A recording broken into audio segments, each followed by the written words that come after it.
فضلش بیدریخ در بری آن جرمها چون اشک میخ. رحمتی او بین که با پیغمبر در عتاب آمد برای کافر.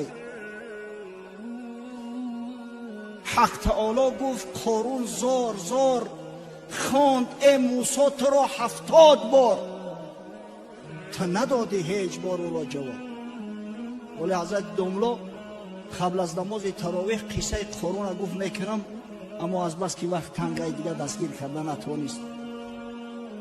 قارون وقتی که خیانت کرد، وقتی که به حضرت موسی تهمت زد و حضرت موسی پیش خدا شکایت کرد، حضرت خداوندی گفت یا موسی این زمین در اختیار دادم، هر فرمان دادی اجرا میکنم.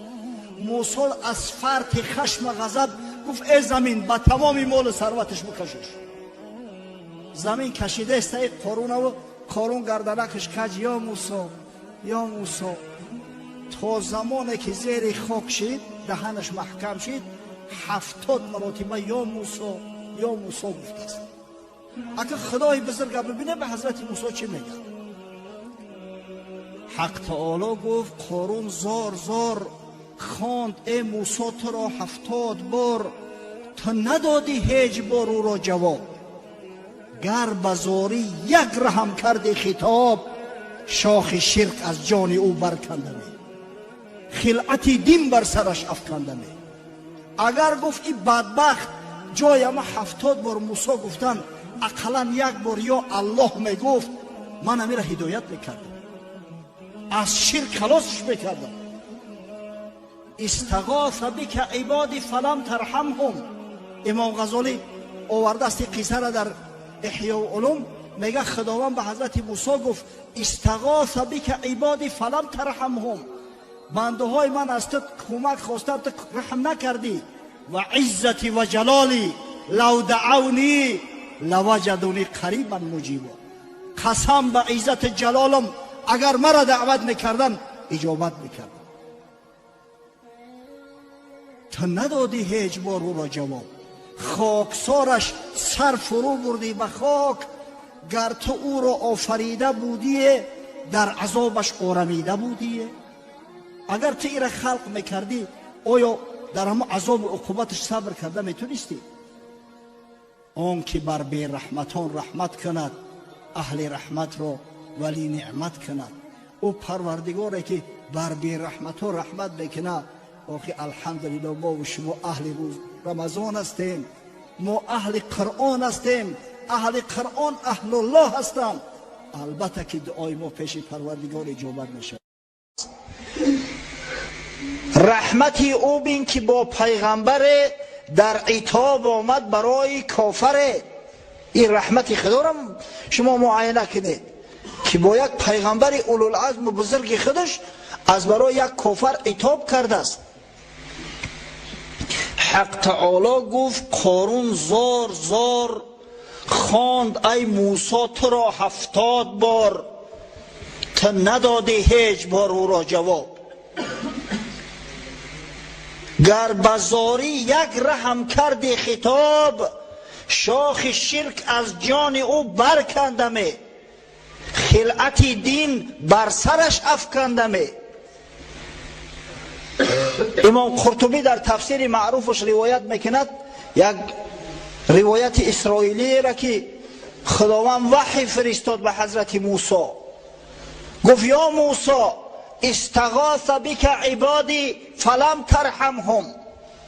ای موسی گفت بعضی از بندگان من از تو کمک خواستن، به سوی تو دست امید دراز کردن، تو رحم نکردی، تو به جانشو رحم نکردی. و عزتی و جلالی لو انهم دعونی لوجدونی قریبا مجیبا. قسم به عزت جلالم گفت اگر او جوانمرد و خانه سوخته کافر قارون یا موسی نمی گفت یا الله می گفت، نجاتش میدادم.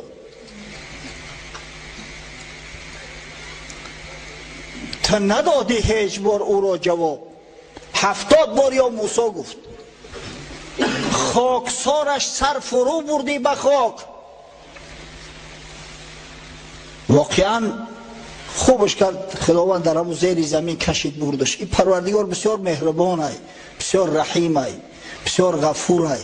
همون یا الله گفتن مو هم به عنایت خدا ای، به هدایت خدا ای. خدای تعالی بعضی بنده هاشو از همون عنایت از هدایتش محروم میگردونه، از جمله همین کثافت قارون. ببینه جای آن که یا الله بگه یا موسی گفت، حضرت موسی هم ترحمش نکرد، مخلوق ترحم نمیکنه در زیر خاک. بعضی ها را همون جاشو زیر خاکه، بعضی خاک پناه ها را. خداوندی مهربان ببینه که مهلت شو میته، وقت شو میته که شاید همین بخت بیایم، شاید توبه کنه. اما افسوس، صد افسوس که بعضی ها از این وقت دادن پروردگار دیگر خلاصه ها میبرورن و تا چند بیشتر زیادتر در همه کفر، در نفاق خودشو غوطه‌ور شدن میگیرن. گر تو او را آفریده بودی در عذابش آرمیده بودی. خداوند حضرت موسی را میگه که اگر تو قارون خلق میکردی پسرت میشید، در عذابی همون طاقت کرده میتونستی. آن که بر بی رحمتان رحمت کند، اهل نعمت را، اهل رحمت را ولی نعمت کند. خدایی که بر بی رحمتان رحمت میکند، اهل رحمت ولی نعمت میکند. پس اذا سألت فاسأل الله، اگر سوال میکنی از خدا بکن. و اذا استعنت فاستعین بالله، اگر کمک هم میخواهی فقط از خدا کمک بخواه. افسوس، صد افسوس. پیش مزار میروند، در هر یک درختی مزار میبینی صدها رشته ها گره زدگی، بندها بستگی، از درخت، از مرده و از مزار مراد میطلبند، کمک میخواهند. یا اللهی بزرگ، و رفتی مزار ساز کردی، تو قرآن بخون بر روح او ببخش که فایده و منفعت ببره. نخود تو حالی هم از مرده کمک بخواهی. او بزرگا خدمت کردن، دین عزیز مبارک مثل یک آتش پاره در کف دست گرفته و به ما و شما آوردن رساندن. امروز او بیچاره خود به امیدن که یک شخص مسلمان در حقش دعا کنه، دعای خیر کنه، یک کف دعا را از اونا دریغ نداره. حالی ما ای مرودها طلب میکنیم. تا چند به زیارت مقابر امرت گذرانی ای فسرده. یک گربه زنده پیش عارف بهتر ز 1000 شیر مرده. بس از گربه پرستی، بس کنه دیگه گربه پرستی را از برای خدا. برای اهل سنت و جماعت نمیزیبه. در مسجد حضرت مولانا میروند، در یک مسجد نازنین زیبا، جای آن که 2 رکعت نماز بخونن، در گرد قبر طواف میکنن. نمیدونم به چی کارهای ابلهانه مشغول هستند. و متاسفانه بعضی ها از خدا نه، از درومت میترسن یا یگان علت دیگه دارن. به جای آن که مردم منع کنن، برعکس کسایی را که نصیحت شو کنن با بازشو میدارن که کاردار نشه.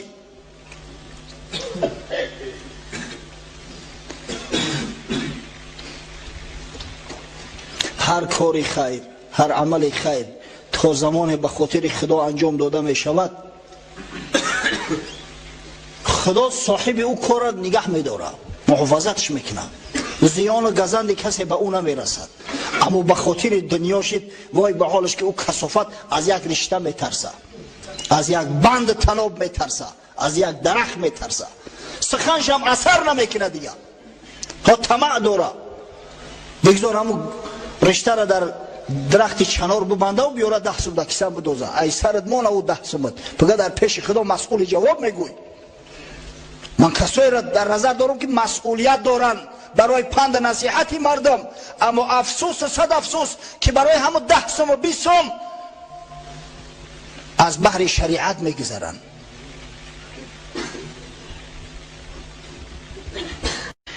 در عصر 6 میلادی در عالم 2 دین اهل کتاب موجود بود. باقی مانده همه شرک و همه کفر و همه طبیعت پرستی و آتش پرستی و گاو پرستی و بت پرستی و امثال این. 2 دین کتاب، یک دین یهود و دیگر دین نصرانی.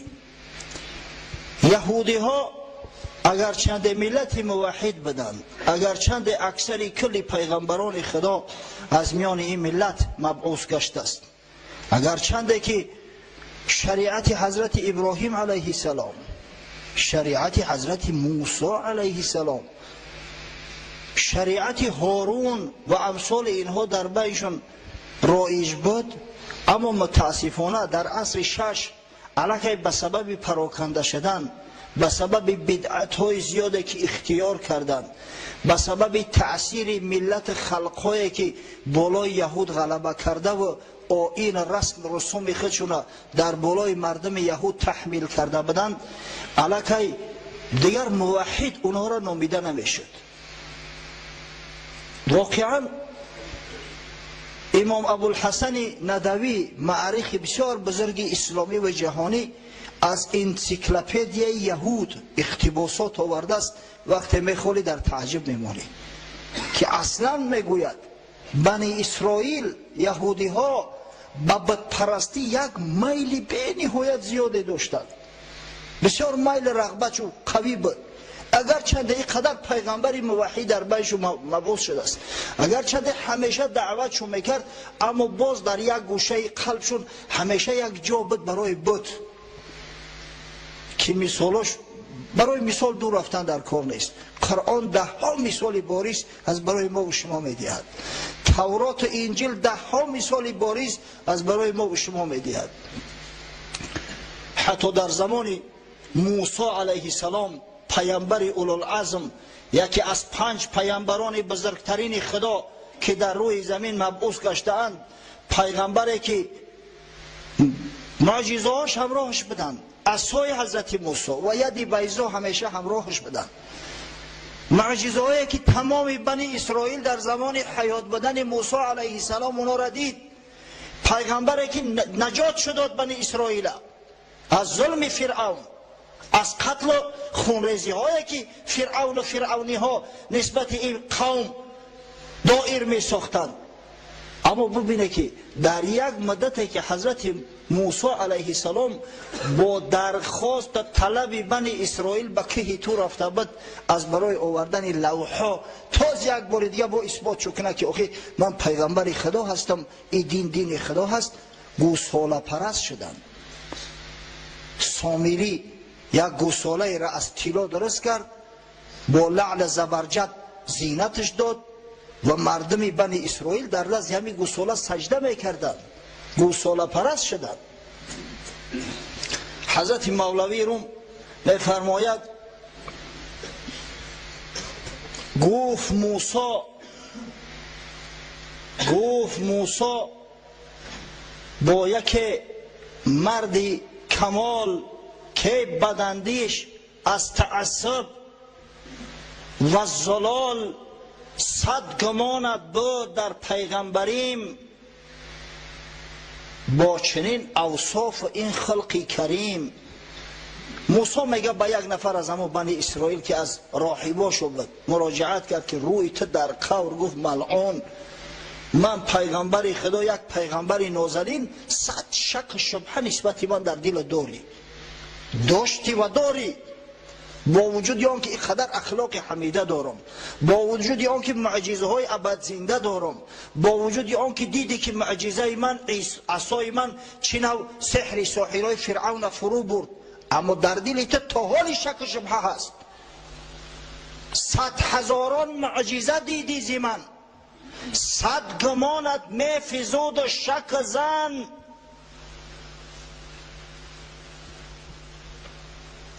گرد از دریا برآوردم نهان، تا رهیدت از شر فرعونیان. 100 معجزه برای به چشم سر دیدید. گرد از دریا برآوردن یعنی همون چنگ خاک زیر بحر بالا کردن. وقتی که حضرت موسی علیه السلام به امر پروردگار عصاش در داخل بحر پرتاف، بحر بدن ما تقسیم شد و بند کردن در صورتی که از دو طرف آب مثل یک سدی بزرگ اسکندری ایستادگی بود. حتی گرد و غبار یعنی همون قم زیر دریا، زیر بحر چنگ و غبارش برخواست. ز آسمان 40 ساله کاسه و خوان رسید، از دعایم جوی از سنگ پرید. روی شما درگور گفت مدت 40 سال به دعای من و به التجای من پروردگار به یگان مشقت رنج از آسمان نعمتاشو برای شما میفرستاد، در جان تو راحت کرده، به یگان کار میخورده. از دعای من از سنگ جو پرید. حضرت موسی به عصاش یک ضربه زد در یک سنگ در بیابان بی آب و گیاه، 12 یک جبر خارج شد، به 12 حصه تقسیم بود برای 12 سبط یهود که با بین همدیگر جنگ نیزا نکنن. این اسرائیلی هایی که هیچ وقت آرام ایستاده نمیتونن. بانگ زد گوساله از جادویی، سجده کردی که خدای من تی. آخه روی شما درگور گفت که همین قدر معجزه های مرا دیده، تا به حال شک شبهه در من داره و در پیغمبری داره. یک گوساله بیجان یک بار همون صدای با استش برآمد، در پیشش سر مانده و سجده کرده که تو خدای ما هستی. چه نبودی بدگمان در حق او، چه نهادی سر چنین ای زیشت خو. آتا چرا در این شک شبهه نکردی؟ چرا نگفتی که یک تحقیقش کنم، یک گوساله خالیه که عقل نداره، فراست نداره، چه خیلی صدا میبره، جان نداره. سامری خود کی باشد در جهان که خدای برتراشد ای سگان. خودش سامری سگی کی است که او خدا میتراشیده است؟ این خدا برای شما را بازی ششید است که یک آدم ابله میگرفته است از پیش خود میتراشیده استش. پیش گاو سجده کردی از خری، گشت عقلت صید سحری سامری. با همه عقل فراست، با این دعوا که ما افضل ترین مخلوق بشریم، نعوذ بالله ما بنده های برگزیده خدا هستیم، گفته ادعا میگیره، در پیش یک گوساله گفت سجده کرده. بعد حضرت مولوی شرح میده چون که هر جنسی را باید جنس خود، گاو سوی شیر نر کی رو نهد. برای پیروی موسی علیه السلام یک ملت، یک خلق مثل امت محمد صلی الله علیه و سلم لازم بود. هر جنس به جنس خودش پرواز میکنه. هیچ وقت گاو با شیر نر رفیق دوست شده نمیتونه. حضرت موسی شیر بود. این قبیله گاوها و گوسفندا و قبیله میمون ها همچنانه که خداوند در قرآن وصف میکنه که یا قرده خاصعین هستند بنی اسرائیل، میمون های خارزار شده و ذلیل شده هستند.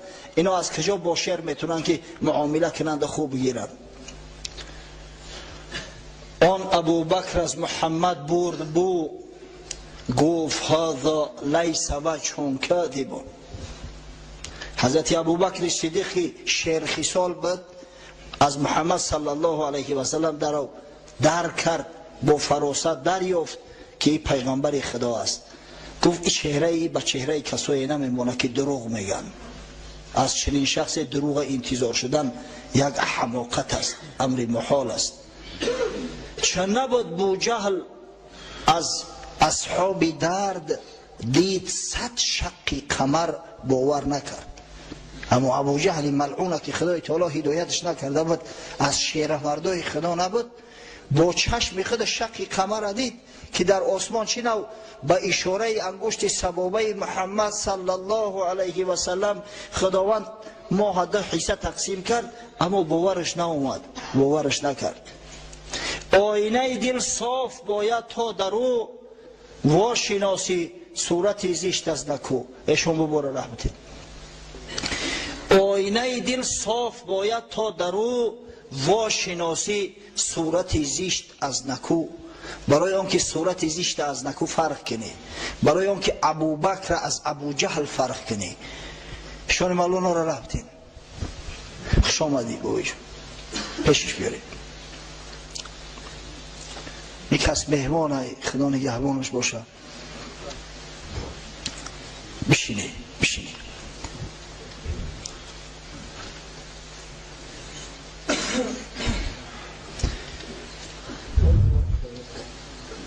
پس مردم یهود که یک وقت موحد بدن مردم دیگر را تعلیم توحید میدادند، در عصر 6 الکی تمایل بت پرستی، تمایل فرعون پرستی در وجود شو پیدا شد. دیگر این یهودی ها او یهودی هایی نبودند که در عهد حضرت موسی علیه السلام، در عهد یوشع ابن نون و امثال اینا ظهور کرده بودند. یعنی که دیگه اینا را اهل کتاب گفتن، اهل کتاب بودند، اما میگیم که مشرکای اهل کتاب هستند، کفار اهل کتاب هستند که بعداً عقیده خود گم کردند. حتی در انسیکلوپدیا یهود آمده است میگوید یهودی ها هم پیش از تبعید به ملک بابل و هم بعد از او، شما میدونید تبعید به ملک بابل چی واقع شد؟ بعد از پیغمبرها، بعد از پیغمبر کشی بدبختا به غضب خدا گرفتار شدند و بخت نصر پادشاهی بابل بیت المقدس ضبط کرد، مسجد حضرت سلیمان به خاک یکسان کرد، در بیت المقدس در شهر پیغمبرها جو کورید، مردم یهود اکثر کلش از دم شمشیر گذراند. او کسایی را که زنده مونده بودند خاصتا زن و کودکان را به غلامی فروختند و بیت المقدس را دیگه خالی کردند، نگذاشتند کسی در اوج زندگی کند. همین را تبعید یهود میگویند، هم پیش از تبعید یهود و هم بعد از تبعیدشون، یعنی بعد بازگشت کردنشون از بیت المقدس. بعدا وقتی که کوروش شاه فارس بابل ضبط کرده گرفت و این مردم بنی اسرائیل که بسیار زیرک بلا هستند، یکی از زیباترین دختران خود برای کوروش هدیه کردند. کوروش به زنیش گرفت، بسیار زیبا صورت بود و توسط پند نصیحت های او، توسط گفتن های همو زن به بنی اسرائیل ترحم کرد، آزادشان کرد، امر کرد که با بیت المقدس برگردند بیایند. این در عصرهای 5 قبل از میلاد بود، عصر 5 قبل از میلاد.